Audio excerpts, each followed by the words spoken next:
Le thème de ce soir, bascule du bon à l'agréable. Bascule du bon à l'agréable. Jean chapitre 1, le verset 45 à 50. Nous lisons les Saintes Écritures. Jean chapitre 1, du verset 45 à 50. Philippe rencontra Nathanaël et lui dit: nous avons trouvé celui de qui Moïse a écrit dans la loi et dont les prophètes ont parlé. Jésus de Nazareth, fils de Joseph. Nathanaël lui dit: peut-il venir de Nazareth quelque chose de bon? Philippe lui répondit: viens et vois.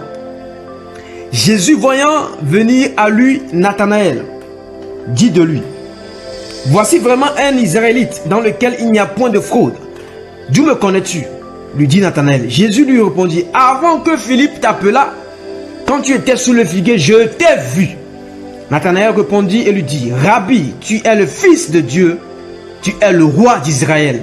Jésus lui répondit: parce que je t'ai dit que je t'ai vu sous le figuier, tu crois et tu verras de plus grandes choses que celles-ci. Amen. Ces versets déjà t'ont vu. Tu es caché, Dieu t'a vu. Tu es quelque part à un endroit, Dieu a les yeux d'éclairage, les phares sur ta vie. Tu ne peux pas te cacher devant Dieu. Personne ne peut se cacher devant Dieu. Alléluia. Le disciple Philippe accompagnait Jésus-Christ dans sa mission. Il faut toujours des Philippe qui doit accompagner dans la mission. Philippe accompagnait Jésus. Et Philippe était un zélé, un déterminé, un passionné de Christ. Et dans les secondes et dans les minutes, dans leur marche, ils ont rencontré qui? Nathanaël, un homme originaire de Cana. C'était une ville située à 6 km de Nazareth. Et Philippe est un bon disciple. Bien aimé, je vous invite à être un bon disciple. Quand vous travaillez pour le Seigneur, ne travaillez pas à être un mauvais disciple. Un disciple partagé. Philippe avait à cœur de voir la mission réussir. Philippe avait soif de voir l'œuvre de Dieu s'agrandir. Et il n'a pas hésité à témoigner à Nathanaël qui était Jésus. Comment il fonctionnait, les miracles et les prodiges qu'il opérait. Il voulait coûte que coûte convaincre Nathanaël à suivre sur le maître, son maître. Mais malheureusement, Nathanaël avait une fausse image, une mauvaise image sur Nazareth. C'est un milieu où rien de bon ne peut sortir. Bien-aimé, ça m'a touché quand je relis ce message. La ville était à 6 km. Il y avait les voisins, mais ils avaient une mauvaise image. Une fausse image de l'autre ville qui est Nazareth. Peut-être ton pays, ta ville, ton quartier où tu es né, le milieu d'où tu es sorti, les voisins, les frontaliers ont une mauvaise image. Mais ce soir, je viens te dire que tu as Christ, l'histoire de ton origine doit changer. L'histoire de ton milieu doit changer. Parce que Christ a mis pied, a foulé pied, a possédé ton terrain dans le nom puissant de Jésus. Sur cette ville, il y avait des panneaux d'indication. On peut lire ensemble. Hein? Ville, rien de bon ne sort. Sur tous les affiches publicitaires, rien de bon ne sort de nous. Vous allez voir la tête des hommes, la tête des femmes, des jeunes, des enfants, même des bébés, des femmes enceintes. Rien de bon ne sort de nous. les étiquettes des vêtements dans les boutiques, dans les magasins. Sur ces étiquettes, rien de bon n'est sorti et ne sortira. Sur les maisons, les portails, les murailles sont écrites, rien de bon ne veut pas sortir. Sur les écoles, même le drapeau, la liste des candidats sont inscrits, examen et mauvais résultats. Élève bon à rien. Élève étudiant médiocre. Sur les entreprises, vous allez voir, les chiffres d'affaires sont en baisse. Sur les banques, les institutions financières sont notées les surendettements, les dettes excessives. Sur les portes des formations, des centres de formation, diplôme obtenu, pas de travail. Sur les sociétés, des salaires de misère, des salaires de galère, beaucoup d'efforts, moins payés. Sur les routes sont affichés accidents, accidents de route, route bizarre. Dans les familles, personne n'est bon et personne ne peut réussir. C'est ça l'image de Nazareth. Et Nathanaël était dégoûté de la ville voisine. Je prie que Dieu rencontre Nathanaël ce soir. Ils ne seront pas dégoûtés de ta situation. Parce que Dieu veut parler ce soir. Dieu veut te dire, moi qui suis en toi, on te verra autrement. On ne dira plus rien de bon ne peut sortir de toi. Parce que je suis en toi. Et quand je vais sortir, je sors avec le bon. Même dans ce milieu, il y avait des églises. Il y avait des missions, des centres de prière. Mais quand tu rentres, il n'y a pas de vie. L'adoration est à moitié. Ce n'est pas des adorations en esprit et en vérité. Une adoration morte. Ça c'est Nazareth. Des fidèles impudiques. Des membres avec de forts caractères. Jalousie, envie. Commérage, division. Coup bas. Sans parler des bergers. Serviteurs et servantes de Dieu. Sans aucune vision. C'est ça Nazareth. Des missions endormies. Avec des prédications de perdition. Nazareth. Nazareth. On peut retrouver les prostituées dans les rues. Des gangs. Des jeunes du quartier qui fument. De la drogue. Des ivrognes dans les rues. C'était Nazareth. Rien de bon ne sortait. Mais quand Jésus a pris la route, il commençait par parler. Rakatamazi korindezia. Lobro shabakate. Cette ville, je la possède. Ce pays, je la possède. Je viens, je change son histoire. Je change son image. Je mets l'image de Christ. L'image du Dieu vivant. Le territoire reprend. Vit au nom puissant de Jésus-Christ. Jésus a commencé par prophétiser avec puissance. Et dans tout ça, Nathanaël a été visé, a été vu. Vous savez, quand Dieu envoie son fils quelque part, il avait déjà vu ce qui devait se passer.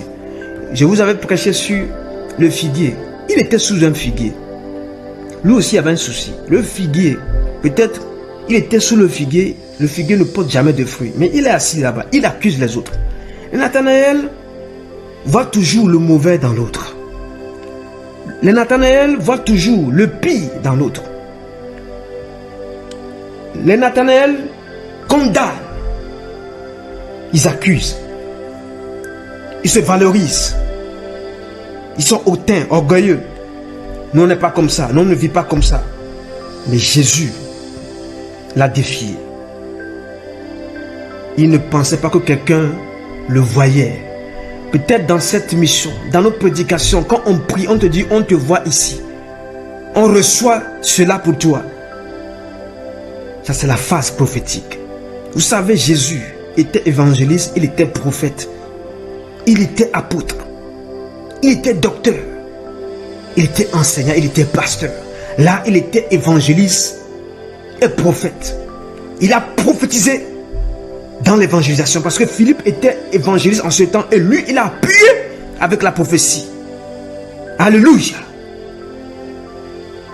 Quand Christ a mis pied à Nazareth, le voisin, j'aimerais que tu commences par annoncer à ton voisin que tu ne l'es plus, que ce que tu étais, tu as changé. Il faut que tu commences par annoncer à ton voisin. Voisin, regarde bien ma pancarte. J'ai changé. Dieu m'a transformé. Dieu a réécrit mon histoire. Et quand il a constaté que Jésus est rentré dans l'affaire de Nazareth, Nathanaël a commencé par changer de langage, de conception sur Nazareth. Car Jésus s'est implanté dans le milieu. Je prie que Dieu s'implante en toi. Que Dieu s'implante dans ta maison. Dieu s'implante dans tes projets. Que Dieu s'implante. Et que Dieu commence par parler. Quand Jésus a commencé par parler, Nathanaël a changé de langage. Je prie que tes Nathanaël changent de langage. Cette année 2023, que tous tes Nathanaël, qu'importe le pays, qu'importe le nom qu'ils portent, change de langage. Parce que Jésus marche avec toi. Jésus est en toi. Jésus fonctionne avec toi, travaille avec toi, par le Saint-Esprit. Là où est l'Esprit de Dieu, là est la liberté. Jésus est venu libérer Nazareth. Jésus a mis pied. Il y a la délivrance de son nom, la délivrance de son image. Que Dieu te libère ce soir, au nom puissant de Jésus. Et ce que j'ai aimé de Philippe, il était sûr de la personne de Jésus-Christ. Il y a des gens qui marchent avec Jésus, mais ils ne sont pas sûrs de la personne de Jésus-Christ. Eux-mêmes, ils sont dans le doute. Je prie que tu sortes du doute ce soir. Que tu sois convaincu de la personne du Christ, la personne de Jésus-Christ. Car tu veux être bon, le bon doit connaître son maître qui est le bon. Le bon parle de son maître. Le bon cherche à faire agrandir l'espace de la tente du royaume. Tu es bon. Tu as un bon cœur. Continue par faire le bien. Le bon est quelqu'un qui est rempli d'amour, de compassion. Le bon cherche à aider, soutenir, pour que personne ne soit à terre. Le bon. C'est pourquoi on a parlé du bon samaritain. Le monsieur était à terre, mourant. Il y avait des chefs religieux qui passaient. Aujourd'hui, les gens passent, ils te laissent. Ils peuvent t'aider, mais ils te laissent. Mais le bon est venu. Il a pris soin. Je prends soin de cet homme. Je ne le laisserai pas à terre. Dans son esprit, il commençait par dire en s'approchant. Je prie que les bons samaritains s'approchent de toi quand tu es à terre. Quand tu es fatigué, épuisé, que les bons viennent vers toi. Il a payé les soins. Il a payé même les futurs soins. Il a pris en charge. Il était cautionnaire. Il était garant. Je prie que les garants s'avancent vers toi. Ceux qui doivent cautionner ta vie, cautionner ton ministère, cautionner ta mission, ta famille, tes entreprises viennent vers toi dans le nom puissant de Jésus. Le bon cherche le meilleur dans les autres. Mais je prie pour toi ce soir. Si on t'a sous-estimé, Dieu change ton histoire. Si on t'a rabaissé, Dieu vient t'élever. Si on t'a condamné, Dieu te rend justice. Humilié, rabaissé, Dieu t'honore. Au nom puissant de Jésus de Nazareth. Abandonné, il te récupère. Il te récupère. Chassé, il te repositionne. On t'a mis à l'écart. On t'a mis à l'écart. Dieu se rapproche et te montre ses bontés. Parce qu'il est un Dieu bon. Je déclare que tu es un bon en Christ. Tu n'es pas mauvais. Même si les gens te traitent que de mauvais, que tu es ridicule, j'annonce que tu es un bon en Christ. J'annonce à ton sujet que tu es bon. Tu n'es pas un déchet. Tu n'as pas été mis à la poubelle. Dieu te lave par son sang. Dieu te repositionne dans le nom puissant de Jésus. Je déclare que tu es un bon. Tu partages au maximum. au maximum. Les bontés de Dieu. Je dis les bontés de Dieu au maximum. Tu domines là où on avait dit c'était impossible d'évoluer, de progresser. Quand tu viens, tu impactes, tu domines, tu exploses par le surnaturel. Tu réussis là où il y a des multiples échecs, des limitations, des barrières. Toi tu viens, le succès, la réussite t'accompagne. Même si c'est le désert, tu trouveras l'oasis dans le nom puissant de Jésus. Tu réussis. Tu réussis. En toi sort le bon illimité. Bon illimité. Percée illimité. Grâce illimitée. De toi sort l'abondance de bonté. Dans le nom de Jésus. Est-ce que quelqu'un reçoit? Kabrayanakia. Libaz deko rebus katayama. Rababa. Je vois le Seigneur en train de lever quelqu'un à l'instant même je parle. Sukatayamarike mazi indalosta. Merci Jésus. Dieu te transporte d'un milieu à un autre milieu. Il change ton histoire. Tous celles et ceux qui te croisent diront, tu n'es pas comme ton père, ni ta mère, ni comme ton frère, ni ta soeur. Si j'étais dans l'échec, tu ressembles à Christ, rempli de bonté, rempli de bonté. On dira que tu sors de ce peuple, mais tu ressembles à Christ. On dira que tu es originaire de tel pays, de telle nation, de tel continent, mais tu es rempli de bonté, parce que tu es bon. Dieu veut te rendre bon partout. Dégager la bonne odeur de Christ, refléter l'image de Christ, briller avec la lumière de Christ, au nom puissant de Jésus. Amen. La deuxième partie, malgré que tu es bon, au nom de Jésus-Christ, à l'instant même je parle, tu dois basculer à l'agréable. À l'agréable. Nous lisons les Saintes Écritures. Romains chapitre 12.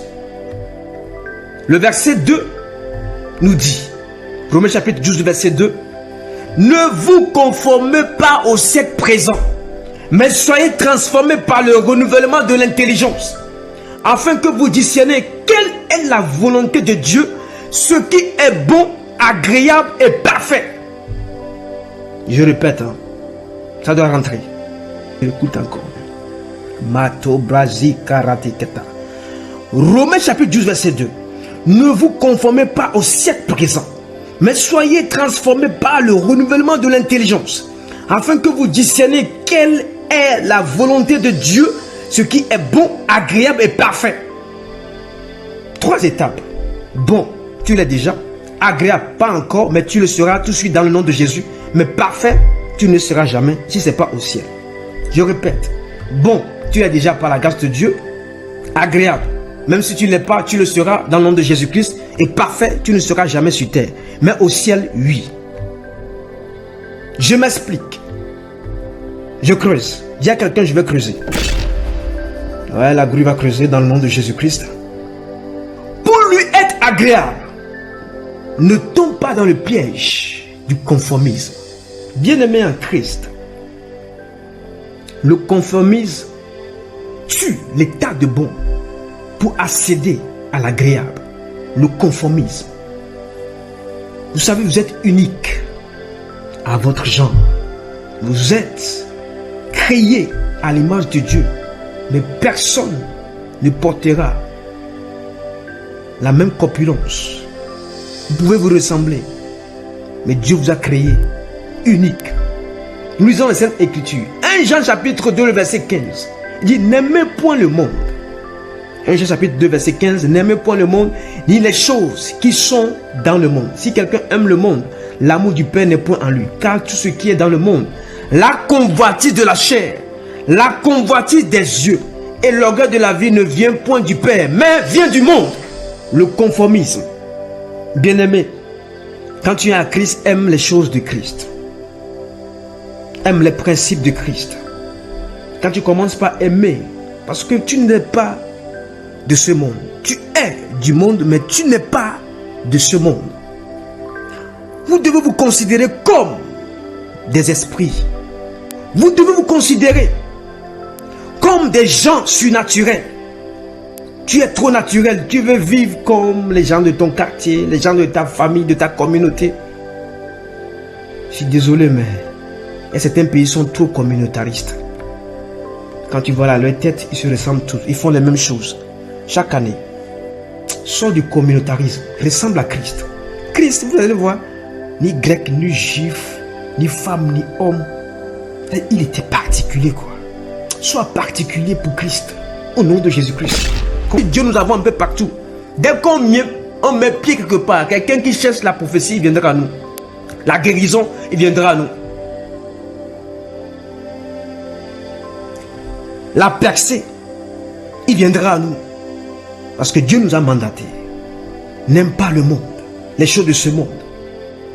Tu dois te laisser maintenant transformer par la parole, en commençant par tes pensées. Bien-aimé, les péchés les plus indétectables, écoute-moi très bien, les péchés indétectables, qui ne passent pas par le scanner, par le microscope, c'est ça? Sont les péchés des pensées. Celui qui voit une femme déjà commence par combattre la femme sans coucher avec elle a déjà péché. Et Jésus est fort. Comment lui lit les pensées? Le gars il lit les pensées. Il dit que toi homme, tu as regardé la femme, tu as mis quelque chose sur la femme, tu as déjà péché. Oh, tu n'es pas touché, tu as péché. Les hommes, mettez vos lunettes noires. Je parle aux hommes ce soir. Mettez vos lunettes noires. Enlevez vos loupes. Parce que quand vous commencez par regarder une fois là, il faut changer de regard. Tourne-toi à gauche, à droite. Ne regarde pas devant. Tu regardes encore. Ça fait zoomer. Troisième fois, tu pêches. Aïe, aïe, aïe. Tu regardes une fois. Oui, une fois, c'est bon. Mais pas 2 secondes. Tu regardes 1 seconde et puis tu te tournes. C'est-à-dire quand tu regardes 1 seconde, tu ne peux pas tout voir là. Bien aimé. Ne nous mentez pas. Quand tu regardes 2 minutes, la même personne, tu cherches quoi en fait? Tu regardes quoi? Le conformisme. Les hommes doivent rester fidèles à leurs femmes. 2e bureau, 3e bureau, 80 bureaux. Tu vas prendre combien de secrétaires? J'avance. Tu dois te laisser transformer par la parole, par tes pensées. 1 Jean chapitre 4 verset 17. Tel il est, tel nous sommes aussi dans ce monde. Tel il est, tel nous sommes. Les mêmes pensées de Christ sont aussi nos pensées. Amen. Quand Christ pense sainteté, pureté du cœur, pense salut des âmes, l'église, vie, esprit, repentance. Quand Christ pense, retour, vivez la parole de Dieu, aimez Dieu de tout votre cœur, votre pensée, votre âme, votre force, pas votre dent. Toi aussi tu dois penser comme ça. Alléluia. Je prie que tu ne divorces pas cette année. Aïe, aïe, aïe. Je parle à quelqu'un. Je suis en train de parler à quelqu'un. Je prie que tu ne divorces pas cette année. Je prie que tu ne divorces pas cette année. Ah oui. Je parle à quelqu'un. J'avance. Vous devez avoir des idées nouvelles, des idées créatives dans tes pensées. Qu'est-ce que tu penses? Est-ce que tu penses que TikTok, celui qui a créé TikTok, WhatsApp, Instagram, Twitter, YouTube avait pensé? Amen. Tu dois avoir des idées, des initiatives qui font monter. Daniel avait l'esprit 10 fois supérieur, intelligence inouïe. On pouvait les appeler des génies. Tu t'imagines Daniel 10 fois supérieur? Je prie que tu sois 10 fois supérieur que les jeunes de ta génération. Au nom puissant de Jésus. Amen.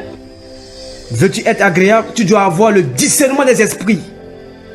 1 Jean chapitre 4 verset 1 à 2. 1 Jean chapitre 4 verset 1 à 2. Bien-aimés, n'ajoutez pas foi à tout esprit, mais éprouvez les esprits pour savoir s'ils sont de Dieu, car plusieurs faux prophètes sont venus dans le monde. Reconnaissez à ceci l'Esprit de Dieu. Tout esprit qui confesse Jésus-Christ venu en chair est de Dieu. Vous devez avoir le discernement des esprits. Vous basculez à droite, à gauche, comme des feuilles mortes, des feuilles sèches. Vous basculez, vous ne discernez même pas les esprits. Vous devez prier que celui qui est en face de vous, celui qui collabore avec vous, travaille avec vous, est-ce que c'est le bon esprit qui l'utilise? Celui qui vous prêche, moi-même qui vous prêche. Toute personne qui vous parle, qui vous rencontre, qui s'associe à vous, qui vous hébergez dans votre maison, vous mangez avec, vous sortez avec, vous devez prier. Quel esprit l'utilise? C'est ça, être agréable à Dieu. Pour que Dieu l'approuve, que Dieu mette son approbation, Dieu authentifie. Proverbe chapitre 14, verset 15. L'homme simple croit tout ce qu'on dit, mais l'homme prudent est attentif à ses pas. On croit à tout. Tout ce qu'on nous balance, on croit. Imagine, au nom de Jésus-Christ, sois prudent. Ne tombe plus dans le piège de l'ennemi. Ne tombe plus dans le piège. Discernement des temps et des saisons. Tu veux être agréable, tu dois discerner les temps et les saisons. Dieu est toujours à l'heure. Je répète, Dieu est toujours à l'heure. Dieu est toujours à l'heure. Son horloge ne tourne pas dans le même sens que l'aiguille ordinaire de ta montre, de ton horloge que tu as affiché dans ta chambre. Dieu est toujours à l'heure. Bien-aimés, nous devons discerner les temps et les saisons. Des fois, tu rates les temps, tu rates les saisons prophétiques, tu rates les opportunités prophétiques parce que tu ne discernes pas. Dieu t'a dit, fais ceci. Toi, tu t'assois. Il dit, lève-toi, tu es assis. Il dit, assois-toi, tu es levé. Discerne le temps, discerne l'heure. Jean chapitre 7, le verset 5. Jean chapitre 7, verset 5. Car ses frères non plus ne croyaient pas en lui. Jésus leur dit, mon temps n'est pas encore venu, mais votre temps est toujours prêt. Il y a des gens qui vont vous mettre la pression que c'est votre temps. Ah, c'est ton mari. Hein? Ah, c'est ta femme. Bien-aimé en Christ. Jésus même a dit à ses frères qui ne croyaient pas en lui, mon temps n'est pas encore arrivé. Si Jésus voulait aimer la renommée, la popularité, dit, ok, c'est prêt, j'irai. Ah, tu vas tomber. Quand le temps de Dieu n'est pas arrivé, calme-toi, sois tranquille, continue pas à prier, continue pas à chercher Dieu, continue pas à chercher sa volonté, jusqu'à ce que lui-même se glorifie dans ta vie. Je prie pour ta patience, je prie pour ta patience dans le nom puissant de Jésus. Amen. La personne agréable a le discernement des temps et des saisons. C'est pourquoi Daniel dit, pour finir, c'est lui qui change les temps et les circonstances, qui renverse et qui établit les rois, qui donne la sagesse aux sages et la science à ceux qui ont de l'intelligence. Daniel avait compris. Si Daniel a régné, tu vas régner aussi dans le nom de Jésus-Christ. Daniel était bon, mais il était agréable. Il était bon, un homme de prière, bon dans la prière, bon dans le message de Dieu, bon à exhorter, bon à évangéliser, bon à prêcher l'évangile, bon à être doux, patient, intègre, fidèle, bon à graver les échelons, bon à monter parmi les administrateurs, bon à défier les pratiques mystiques, bon et agréable à Dieu. Quand tu es bon dans tout ça, tu seras agréable, avec des adorations agréables, appréciées, approuvées par Dieu. Que Dieu te bénisse ce soir. Dans le nom puissant de Jésus-Christ, je prie pour toi que tu sois un bon et tu bascules vers l'agréable en Christ. Que tu sois un bon dans la génération, un bon dans la famille chrétienne, un bon à l'église, dans la société, que tu sois un bon et que tu bascules vers l'agréable. Au nom puissant de Jésus. Que Dieu vous bénisse. Amen.